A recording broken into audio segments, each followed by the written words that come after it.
Got a huge video for you today. Yeah, I do. Yeah, it's gonna be huge. I got a huge video. Don't know how long it's gonna be, but I know it's gonna be long. So let's get into this. So I was at a house, and he had a bunch of records, and he told me I could have whatever I want. Because he knew I collected records too, and he said I can just have whatever I want, except there was some stuff that he said that he wanted to keep. And so one of my favorite that I wanted to get, but he said he wanted to keep, and I said, yeah, that's fine, is Was Big as a Brick by Jethro Tull, but maybe I'll look for it on the internet at some point. Try to buy it, but it's apparently kind of hard to find, but maybe in the future. So way into the future, I don't know. Maybe I'll get it at some point, probably. Anyways, let's get into this. So, and there was something that he had that I already had, so like Hot Buttered Soul by occasion. He had Abbey Road by the Beatles and stuff like that. But anyways, let's get into this. So let's go to the CDs first, though. So this is close. This is I already own this, so you guys already seen this, but I might as well get into it since I have the vinyl now. One of my favorite progressive rock albums. The first track, Close to the Edge, is a masterpiece of a song. One of my favorite progressive rock songs of all time. One of my favorite progressive rock albums too. It's a very, very great album with only 3 tracks, but they're all good. Especially the first one. Anyways, this is the vinyl. It plays good too. So this is definitely their best in my eyes. It's very, very pretty and just such a unique sounding album too. They really have a sound of their own. And then do another record that I also own the CD of. Hold on.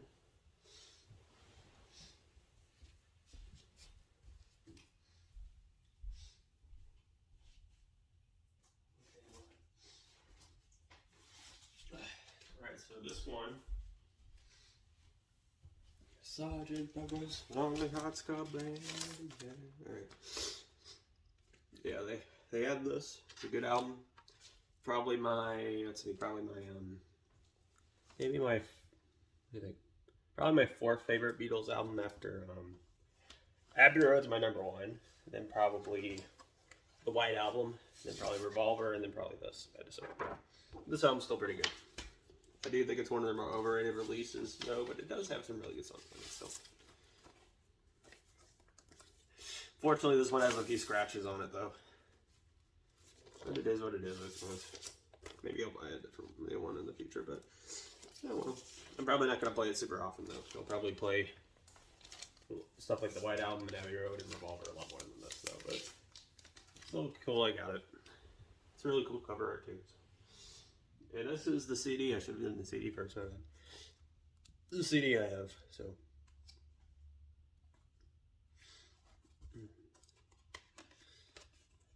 It's probably a bigger issue for me than it is you guys, though, I suppose. What the hell?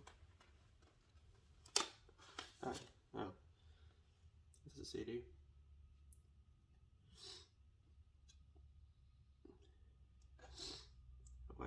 How is that stuck to it? That's weird. Oh. And this is the book. That glossy.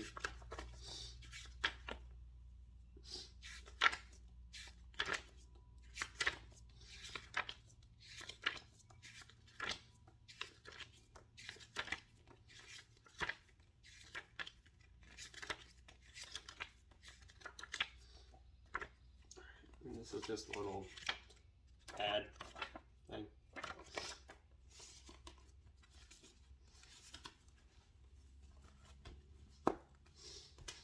Alright, next.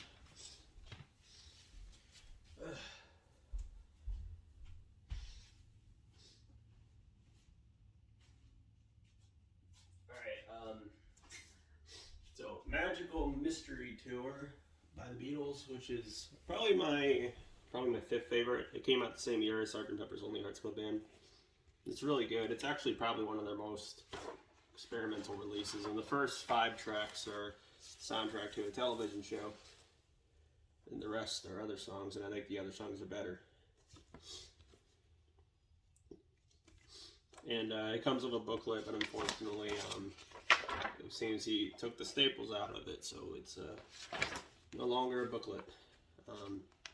Maybe I'll get the vinyl of it at some point in the future, but I think it plays fine for the most part. There might be some parts where it skips, but this is the CD again. Check it out for you. There we go. It's definitely one of their crazier and trippier sounding releases. There are some tracks on this that are quite experimental, and actually kind of, there's like Blue Jay Way is actually kind of a creepy song, actually. I think it's very different sounding, a very different direction for them.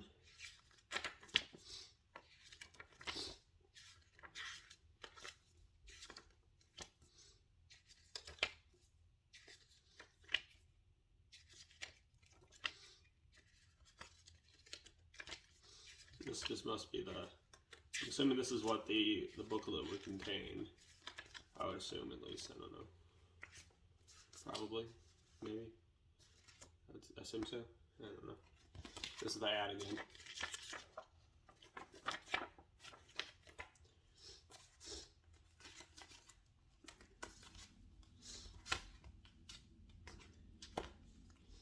Alright,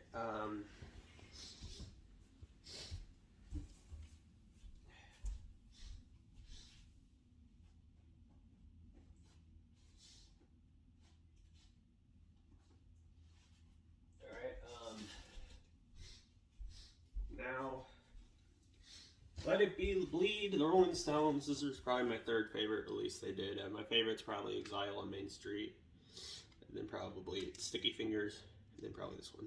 But it's still pretty good. Still a pretty good album though. There's a lot of really good songs on it.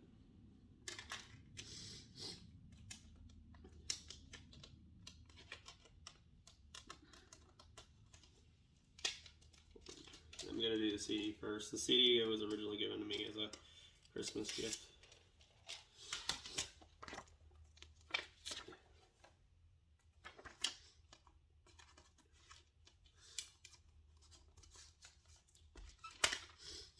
Alright, and this is the vinyl.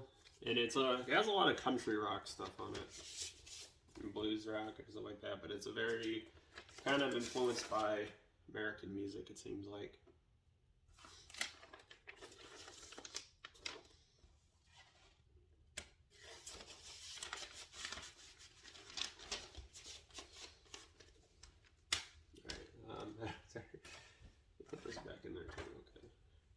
Now, I don't own the CDs for the rest of them, but let's get into these guys now. Okay, hold on. Get it right here,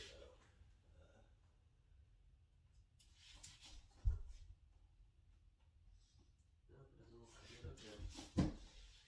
Alright, On the Beach by Neil Young. This is my favorite out of his studio albums, my 2nd favorite release by him overall. My favorite is probably Rust Never Sleeps. So this is my favorite out of his studio albums, though. It's On the Beach. It's really good. He told me he didn't want me to take Rust Never Sleeps. He told me I could take this one, though. He says and he said he didn't want me to take Harvest either. So I just left behind Everybody Knows This Is Nowhere, because I would feel weird taking this, and I don't know. I took this one. But anyways, I got On the Beach by Neil Young. And let's see what else is there.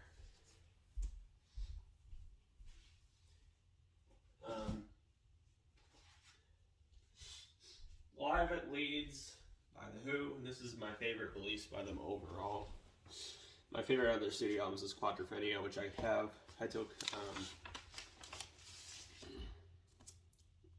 And this is my favorite out of their studio albums. I mean, this is my favorite release by them overall, I'm sorry. So there's a big scratch right there, but surprisingly it didn't, I don't know, can you see it? It surprisingly didn't really mess with the sound. Somehow it didn't. Somehow it did not mess with the sound, luckily.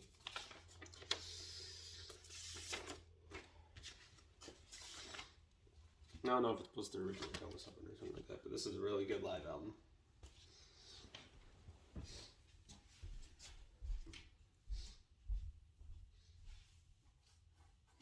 Alright, Who's Next by The Who. This is kind of considered to be their best, but it's probably my third favorite release by them overall, my second favorite out of their studio albums, though. It still has some pretty good songs on it. I just think it's kind of overrated, though, but I can see why a lot of people consider this to be their best. I personally don't. I think Quadrophenia is better, and I think Live at Leeds is better, but this is still a pretty good release, though, I think. It's definitely their most popular one, too. So.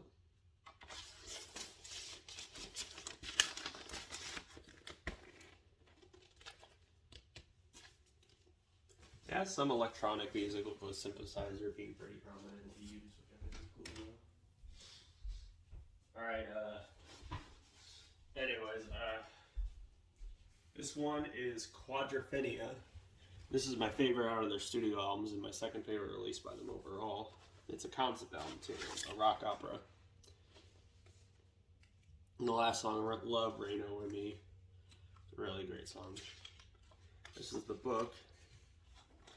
It's a very, very long book, and I know there's a movie based off the album. I don't know if these are scenes from the movie. I've never seen it. But who knows? It could be, I guess.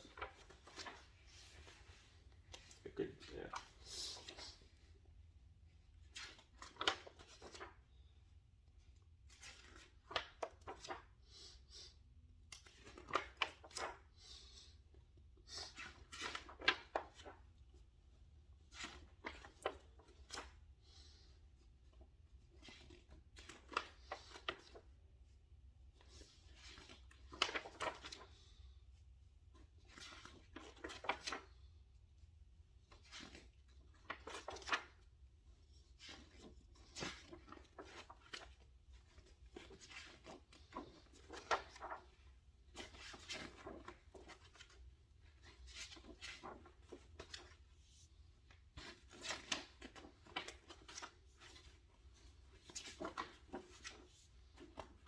That's it.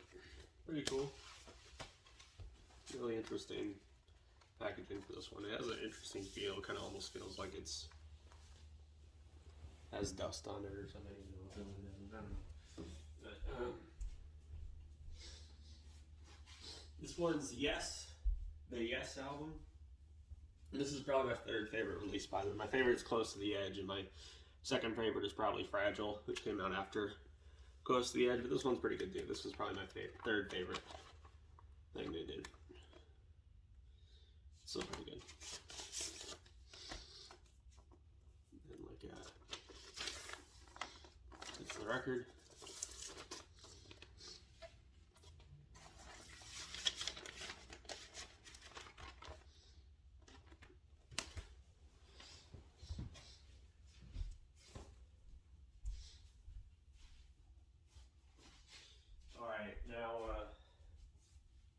Bridge Over Troubled Water by Simon and Garfunkel, and this is their last album, and it's also probably my favorite they did.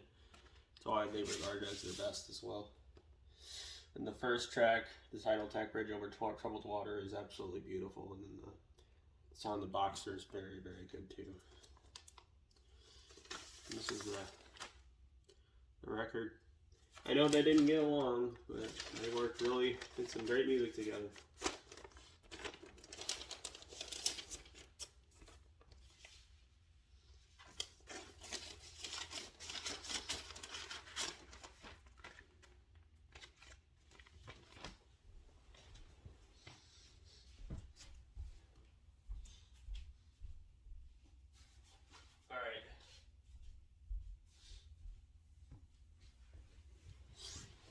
Now, Thriller by Michael Jackson, which is kind of a cliche to have this album in your collection. I actually was offered to have it by my mom's dad, but I said I'm fine. I don't really feel like going it. But maybe I should have said, oh, I'll probably take it. It's an insanely overrated album though, but it's still good. It's still a good album. It's just highly overrated, but it's still good. Definitely, easily one of the best albums in dance pop. I'll say that. And disco, if you can call this disco. It's still a really good album, though. Just very, very overrated is all.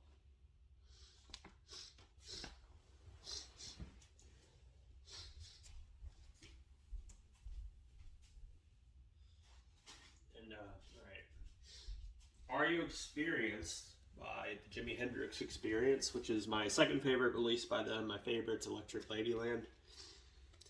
But this is probably my second favorite. And they only did 3 albums, though, so. It's still a pretty good album, though. It's probably their most popular, and this is the one that has... This is the American version that has Purple Haze on it. As you can see by the cover. And still a really good album. Definitely one of the best in psychedelic rock. So.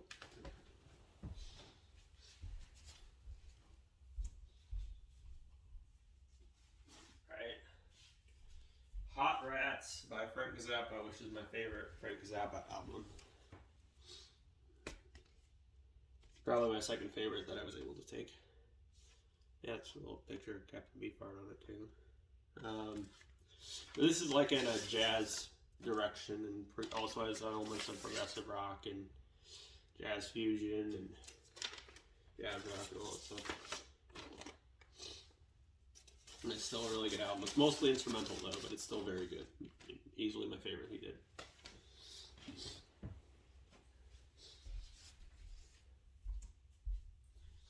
Alright, this one. Every Picture Tells a Story by Rod Stewart. And I actually haven't listened to this album before, but I heard of him, and I meant to check this album out, but I just finally got to listen to it on vinyl, and it's pretty good. I probably won't listen to it very often, but it's pretty good. The side B is very good. Side B I thought was great. A lot better than side A.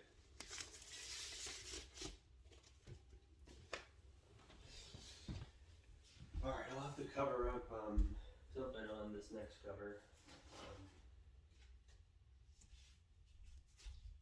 This one's Santana Abraxas, which is by the Latin rock band Abraxas.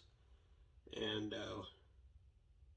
as much as the cover kind of turns me on, I could not show this stuff to you guys, unfortunately. So, yeah, I don't know, I was just joking, sorry. Anyways, it's still a really good album, though. All right. Some tracks on this are instrumental, but they're just as good as the track lyrics. They're very unique sounding group, I think. And the cover, I think, was designed by the same person who did the cover for Bitches Brew by Miles Davis.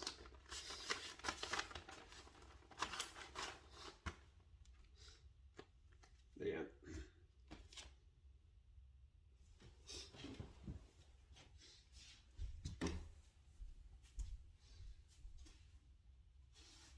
Oh, we just got one more. Alright, this one is pronounced Lynyrd Skynyrd by Lynyrd Skynyrd, the Florida Southern rock band. This is my favorite they did.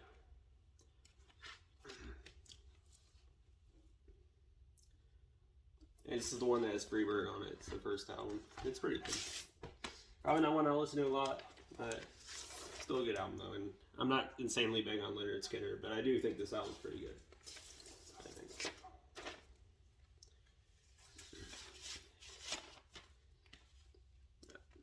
I think it's just because, like, I think this album is good, but I feel like I can't listen to their music without thinking of, like, the redneck idiots with Confederate flags and all that stuff. I don't know. But anyways, that's it, guys. That's it. I wasn't able to get Jethro Tull. That's fine. I like that album Thick as Brick quite a lot, but it's alright. Let's see what other ones. Oh wait, I'm pretty sure I had other ones. Should be more. Hold on. Yeah, there should be more. Let's see here.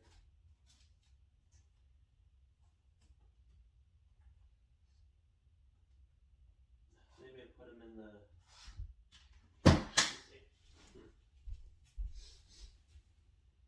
look through here a bit, and I'm pretty sure there was more. Like, actually, when I say I'm pretty sure, I mean I'm certain there was more. But if I somehow left it on the house, it's no big deal. It's no big deal. Okay. Let's see.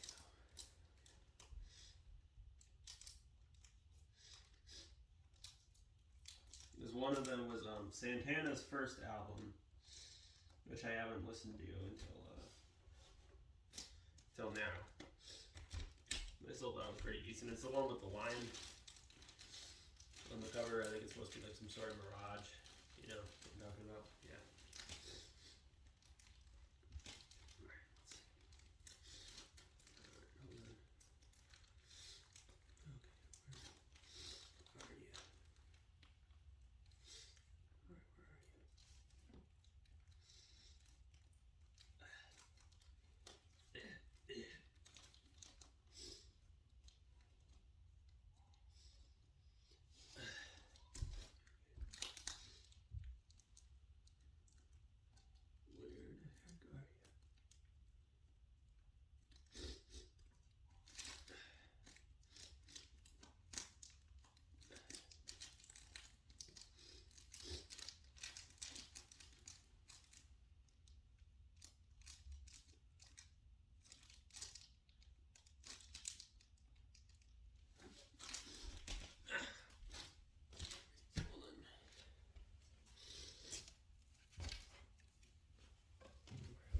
You.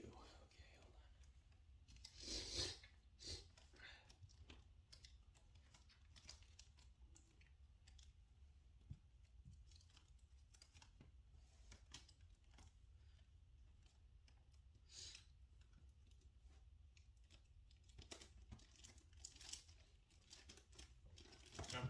Oh, well. I guess I don't have it. I don't know. It's alright. But that's it anyways, guys. Bye.